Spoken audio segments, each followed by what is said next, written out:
ថ្មីនេះខ្ញុំបានស្គាល់ហាងជប៉ុនមកកន្លែងទៀតតែអ្នកនរគ្នានិយាយទៅម្ហូបរបស់គេមានច្រើនមុខច្រើនប្រភេទខ្លាំងមែនតើហើយដែលសំខាន់តម្លៃរបស់គេគឺថាសមរម្យខ្លាំងមែនតើ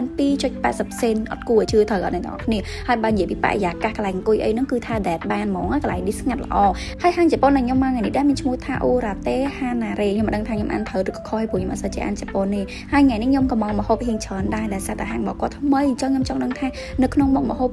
2.80 សេនហ្នឹងមានម្ហូបអីគេខ្លះហើយម្ហូបហ្នឹងឆ្ងាញ់បែបណាអញ្ចឹងម្ហូបដែលខ្ញុំកំងទី1គឺមានឈ្មោះថា sushi អ្នកនរគ្នានិយាយទៅខ្ញុំមិនដែរចង់ឲ្យទេប្រភេទ sushi ឲ្យតែមកហាង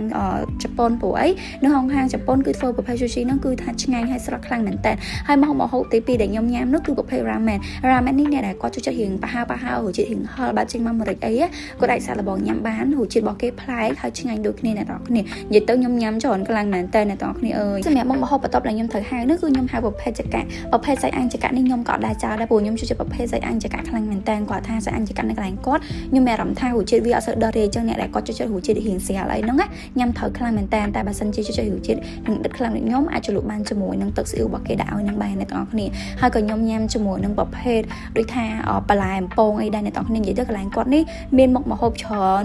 ប្រភេទខ្លាំងមែនតើហើយនេះវិញគឺជាប្រភេទ pancake បន្លែអ្នកទាំងអស់គ្នានិយាយទៅប្លែកសម្រាប់ខ្ញុំដែរប៉ុន្តែរសជាតិនិយាយត្រង់មកដូចកញ្ឆាយើងអញ្ចឹងអ្នកទាំងអស់គ្នាគាត់ថាគេរៀងឈ្ងុយជាងអញ្ចឹងណាចូលមកដល់មុខម្ហូបដែលខ្ញុំពេញចិត្តហើយខ្ញុំចង់ញ៉ាំខ្លាំងនិយាយទៅ favorite របស់ខ្ញុំហ្មងគឺប្រភេទរបៀបថា sushi ដែរប៉ុន្តែគេមានជាមួយនឹងរបៀបថាដូចជាប្រភេទ Thai tuna អញ្ចឹងអ្នកទាំងអស់គ្នាហើយចូលមកមុខម្ហូបនេះគឺខ្ញុំពេញចិត្តខ្ញុំឲ្យ10លើ10អូឆ្ងាញ់ខ្លាំងមែនតើអ្នកទាំងអស់គ្នាអញ្ចឹងមុខម្ហូបដែលខ្ញុំញ៉ាំជាបន្តទៀតគឺមានឈ្មោះថា ramen cha និយាយទៅអ្នកដែលគាត់ចូលចិត្តញ៉ាំប្រភេទ soup ramen ប៉ុន្តែអត់សូវដែរញ៉ាំ ramen cha អីហ្នឹងអាចមកសាកញ៉ាំមកអ្នកទាំងអស់គ្នា ramen cha នេះខាងគាត់រសជាតិរៀងស្អាតដូចគ្នាតែបើសិនជាអ្នកដែលគាត់ចូលចិត្តរសជាតិរៀងខ្លាំងអីអាចថែមជាមួយនឹងទឹកស៊ីអ៊ូរបស់គេនៅតាមនឹងបានទៅអ្នកទាំងអស់គ្នាព្រោះខ្ញុំចូលចិត្តរសជាតិដិតហើយនៅក្នុងហាងរបស់គាត់បើសិនជាយើងទៅតាមពីម៉ោង11រហូតដល់ថ្ងៃអីក៏ថែមឲ្យជាមួយនឹងការញ៉ាំតែទឹកកករបស់គាត់មានរសជាតិឈ្ងុយបែបនេះហើយបើសិនជាយើងទៅតាមពីម៉ោង2ឡើងទៅគាត់នឹងថែមជាមួយនឹងប្រភេទសាឡាត់ឲ្យយើងមួយចានអ្នកទាំងអស់គ្នាហើយបរិយាកាសនៅទីនេះខ្ញុំ recommend សម្រាប់អ្នកដែលគាត់ចូលចិត្តស្ងប់ស្ងាត់ក៏ដូចជា